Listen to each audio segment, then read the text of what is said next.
Mi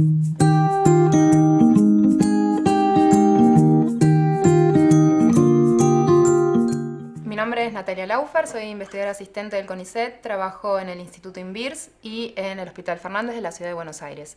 Vamos a hablar sobre hepatitis virales en las personas viviendo con VIH-Sida. Como ustedes saben, por las vías similares de transmisión que tienen los virus hepatotropos, principalmente B y C y el HIV, es importante estudiar la presencia de estas infecciones en los pacientes VIH positivos. En la visita basal es necesario pedir serologías para la presencia de estos virus A, B y C. En el caso de serologías negativas, vamos a tener que volver a hacer los estudios serológicos en los pacientes antes de iniciar el tratamiento antirretroviral y anualmente en aquellos pacientes que no hayan sido vacunados y que sigan en riesgo tanto para B como para C. El virus de la hepatitis A es un virus que se transmite por vía fecal oral. Todos los pacientes VIH positivos tienen indicación de ser vacunados para esta infección si es que no la han tenido previamente, y principalmente aquellos que pertenecen a ciertos grupos en riesgo, como el colectivo de hombres que tienen sexo con hombres, personal militar, trabajadores de guarderías o que estén en contacto con niños, y aquellas personas que tengan una enfermedad hepática crónica asociada.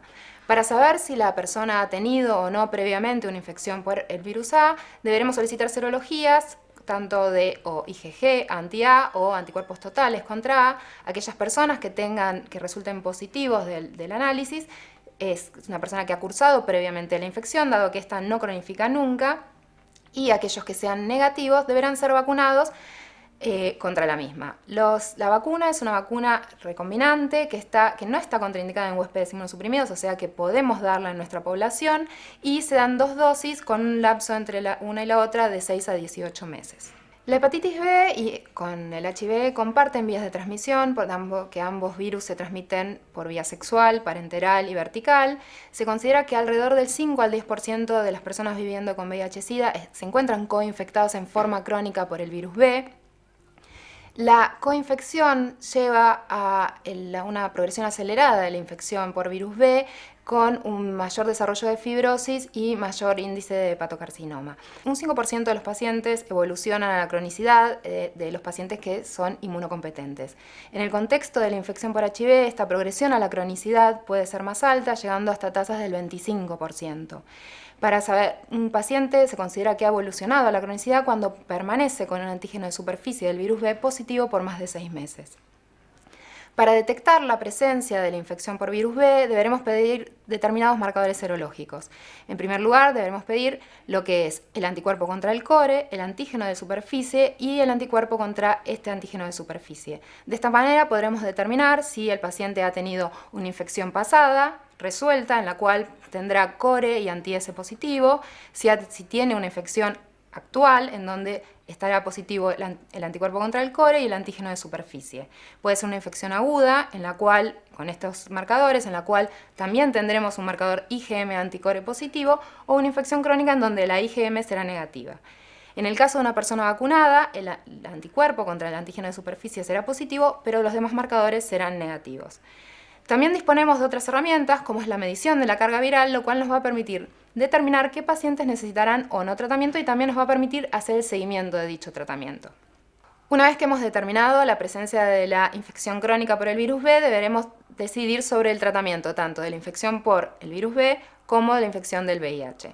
En este caso, deberemos usar drogas de acción dual, en las cuales tienen efecto contra ambos virus. Estas drogas son el tenofovir, la lamivudina y la antricitabina, que las podremos utilizar en sus formas simples o coformuladas.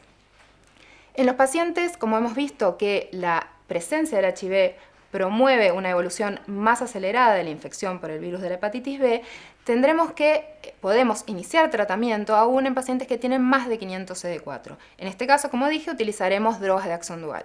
Si por indicación médica o por decisión del paciente que tiene más de 500 CD4 se decide no iniciar en ese momento el tratamiento antirretroviral, podremos empezar con otras opciones terapéuticas solamente para el virus B, que podrán ser terapias basadas en interferón pegilado, y si decidimos utilizar otro tipo de tratamiento como el entecavir, tendremos que sí o sí iniciar el tratamiento antirretroviral, dado que el entecavir tiene efecto colateral, pero que tiene un efecto al fin sobre el virus del HIV, entonces es necesario iniciar el tratamiento antirretroviral. En aquellos pacientes que presentan niveles de CD4 menores a 500, deberemos empezar tratamiento antirretroviral. Este tratamiento antirretroviral deberá contener dentro de su esquema lamivudina, tenofovir o tenofovir y emtricitabina. Si el paciente ya venía recibiendo lamivudina, se debe agregar tenofovir al esquema y si no, iniciar directamente un esquema en donde estén incluidas estas dos drogas. En cuanto al tratamiento de la infección por el virus B, en aquellos pacientes que tengan más de 500 CD4, lo que tendremos que tener en cuenta es si el paciente presenta o no cirrosis. En el caso de la hepatitis B, el método de elección para determinar el nivel de fibrosis hepática todavía sigue siendo la biopsia hepática, ya que la elastografía transitoria, más conocida como FibroScan, presenta ciertos falsos positivos en sus diagnósticos cuando está la presencia de hepatitis B, dado que es mayor el nivel de inflamación que en otras infecciones como las del virus C. En un paciente que hemos determinado la presencia de cirrosis, sí o sí ese paciente deberá iniciar tratamiento antirretroviral con drogas de acción dual. En el caso de que no hubiese cirrosis, deberemos tener en cuenta el nivel de ADN del virus B y si el paciente tuviese más de 2.000 unidades, deberá iniciar tratamiento también con drogas de acción dual y si es menor a 2.000 unidades, en ese caso deberemos decidirlo paciente por paciente y con los distintos grados de fibrosis hepática. En aquellas personas que no presentan marcadores serológicos de infección presente o pasada por virus B, se deberá indicar la vacunación contra el mismo. La vacuna para hepatitis B está indicada en huéspedes inmunocomprometidos. Es una vacuna recombinante de un antígeno único que se da en 3 dosis, generalmente en un esquema de 0, 1 y 6 meses. El paciente debe tener una respuesta a este esquema de vacunación y debe ser testeada esa respuesta. Lo que se pretende alcanzar es un título de anticuerpos de más de 10 unidades. En aquellos pacientes que no hayan alcanzado un título de más de 10 unidades con el primer esquema de vacunación deberán recibir un nuevo esquema de 3 dosis y también se puede utilizar un esquema con una dosis doble de vacuna que es de 40 microgramos. De esta manera hay mayores chances de llegar a la respuesta inmune que necesitamos y una vez que se hayan realizado 2 esquemas de vacunación, si no se alcanza respuesta, este paciente debe ser considerado como un no respondedor a la vacuna y se deberá tener en cuenta como un paciente que es susceptible a una futura infección. En este contexto, aquellos pacientes que reciben tenofovir como parte de su tratamiento antirretroviral, se puede hipotetizar que tal vez estén protegidos contra la infección por virus B, dado la acción que tiene esta droga sobre la replicación del virus B.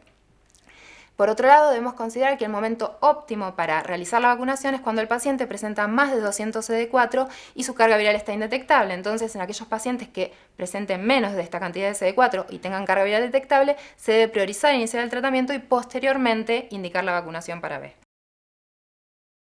La hepatitis C es otro virus que comparte las vías de transmisión con el virus del VIH, por lo cual comparte la vía parenteral, vertical y sexual. Principalmente ha sido siempre reconocida la vía parenteral, pero en los últimos años la sexual ha tomado más relevancia con brotes o epidemias en el colectivo de hombres que tienen sexo con hombres. Las prevalencias de coinfección varían mucho según la región, porque en aquellas regiones donde hay más frecuencia de usuarios de drogas inyectables es mayor la prevalencia, llegando hasta tasas del 80%.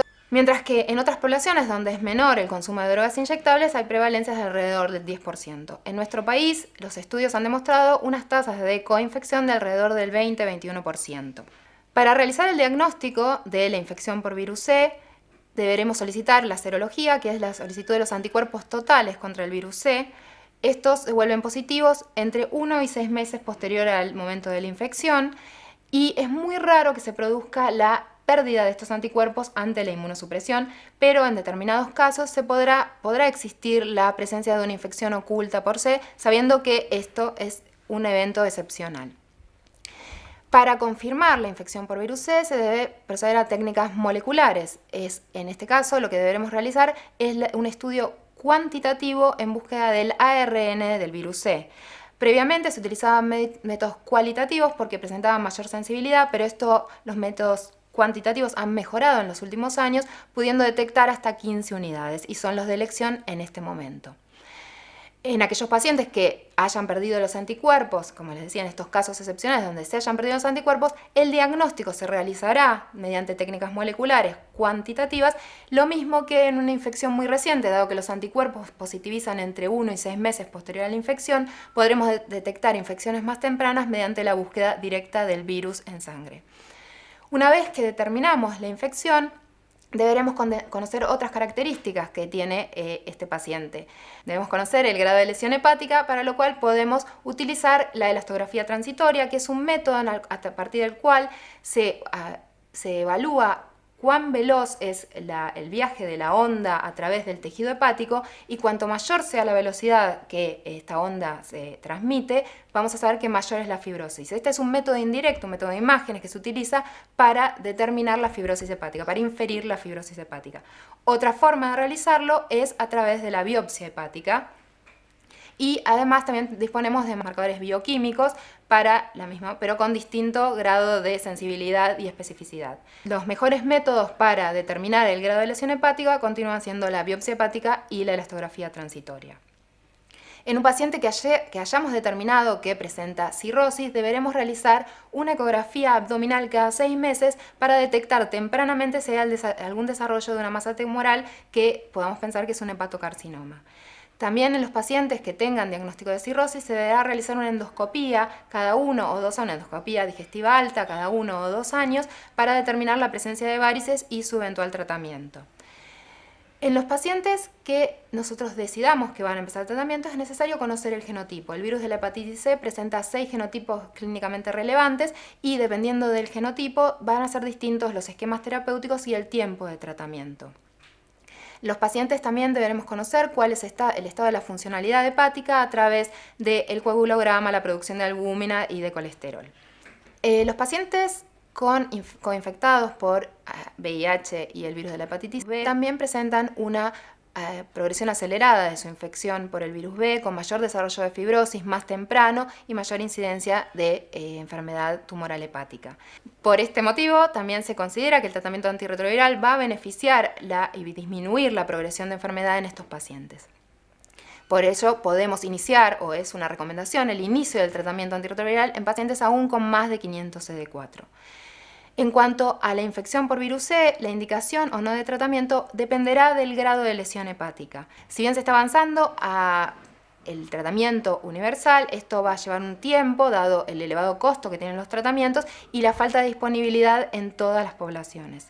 Por ello, deberemos conocer el grado de lesión hepática en aquellos pacientes que presentan una lesión hepática leve, que se consideraría en un score de fibrosis hepática conocido como Metavir, lo que es F0 y F1. Estos pacientes uno puede considerar que se puede diferir el tratamiento hasta que haya mayor disponibilidad de estos tratamientos y que sean menos tóxicos. En los pacientes que tienen fibrosis 2, uno puede considerar el tratamiento, y en aquellos pacientes que tienen fibrosis 3 y 4, que son los grados más avanzados de fibrosis según este score, deben recomendarse el tratamiento. El tratamiento de la hepatitis C ha evolucionado muchísimo desde 1990 hasta el presente. En el inicio solamente se disponía de interferón. Con el interferón había tasas de curación, porque el objetivo del tratamiento de la hepatitis C es curar la infección, de menos del 10%. Posteriormente, con el agregado de ribavirina, las tasas mejoraron a un 20%, mejoró aún más cuando se incorporó el interferón pegilado y la ribavirina, con tasas de 40-50%, y fue mucho mejor cuando empezaron a existir las drogas de acción directa contra el virus C. Las primeras drogas de acción directa que aparecieron fueron los inhibidores de la proteasa, el telaprevir y el boceprevir, son estas drogas, con lo cual se lograban tasas de curación para los genotipos 1, que eran los más difíciles de curar, de más del 70%. Esto fue en el año 2011. Desde ese año se han desarrollado muchas más drogas nuevas de acción directa contra el virus C, con lo cual en el 2013-2014 se han logrado tasas de curación para este genotipo, que les decía que es el más difícil de tratar, de más del 90%. Desde el 2011 hasta la actualidad, las drogas que se han ido incorporando, como en primer lugar habían sido los inhibidores de proteasa, el telaprevir y el boceprevir. Después se desarrollaron nuevos inhibidores de proteasa, el cimeprevir. Posteriormente, inhibidores de la polimerasa del virus C, como el sofosbuvir, el dazabuvir, y inhibidores del NS5A, que es una enzima necesaria para la replicación del virus C, como el daclatasvir, el ombitasvir y nuevas drogas que se van agregando. De esta manera, todos los genotipos presentan una muy buena respuesta. En la actualidad, tal vez el que se ha vuelto más difícil de tratar es el genotipo 3, pero también presenta tasas de curación de más del 80%. En este momento, si bien en el pasado se consideraba a la población VIH positiva como una población con menor respuesta a los tratamientos para C, en este momento no hay diferencia con lo que pasa en la población monoinfectada y no hay diferencias en los esquemas que se indican tanto en la población monoinfectada por virus C como en la población coinfectada por virus C y HIV. Con la disponibilidad de estas nuevas drogas de acción directa contra el virus de la hepatitis C, podemos lograr distintas combinaciones de dichas drogas que nos posibilitan el tratamiento de los diferentes genotipos del virus C. Vamos a utilizar combinaciones en donde se incluyan inhibidores de la proteasa, inhibidores de la polimerasa, inhibidores del NS5A, como también la ribavirina continúa siendo una droga que se utiliza en algunos contextos, sobre todo ante la presencia de cirrosis. El interferón pegilado mantiene su lugar principalmente para el genotipo 3, dada la baja respuesta que, en comparación a los otros genotipos que presenta este genotipo, y los tratamientos tendrán una duración de 12 o 24 semanas dependiendo de ciertas características de la combinación elegida, de la presencia o no de cirrosis y del genotipo involucrado. En la población de pacientes coinfectados deberemos tener en cuenta, ahora sí, ante el uso de drogas de acción directa para la hepatitis C, las interacciones con el tratamiento antirretroviral, dado que son drogas, algunas de ellas, que se metabolizan por las mismas vías que los antirretrovirales. Es por ello que drogas de primera línea, como habían sido el telaprevir y el boceprevir, presentaban muchas interacciones y debía ser solamente unos pocos esquemas antirretrovirales podían utilizarse en combinación con estas drogas. Posteriormente, las nuevas drogas que se han desarrollado presentan menos interacciones, sin embargo hay que hacer algunos ajustes de dosis con drogas como el daclatasvir y con el uso de ciertos antirretrovirales, mientras otras drogas como el sofosbuvir no presentan la necesidad de ningún cambio de dosis ni del sofosbuvir ni de los antirretrovirales. Pero es necesario ir siempre verificando la presencia o no de interacciones para elegir el mejor esquema antirretroviral y el mejor esquema de drogas de acción directa para cada paciente. En síntesis, debemos recordar que en todos los pacientes VIH positivos deberemos solicitar las serologías para conocer la presencia de infecciones pasadas o actuales por virus de la hepatitis B, C y pasadas o la necesidad de vacunación para el virus de la hepatitis A. Recordar que estos pacientes deben ser vacunados para hepatitis A y hepatitis B si presentan serologías negativas. Recordar que los pacientes se benefician de un inicio temprano del tratamiento antirretroviral y es por ello que ante la presencia de coinfección por B o por C, estos pacientes pueden iniciar más tempranamente sus antirretrovirales y que existen opciones terapéuticas para el virus de la hepatitis C, cada vez con mejores resultados, y que los pacientes deberán, si presentan grados importantes de fibrosis, F3, F4, iniciar el tratamiento para el virus C y siempre considerar a todos los pacientes posibles candidatos para el tratamiento de virus C.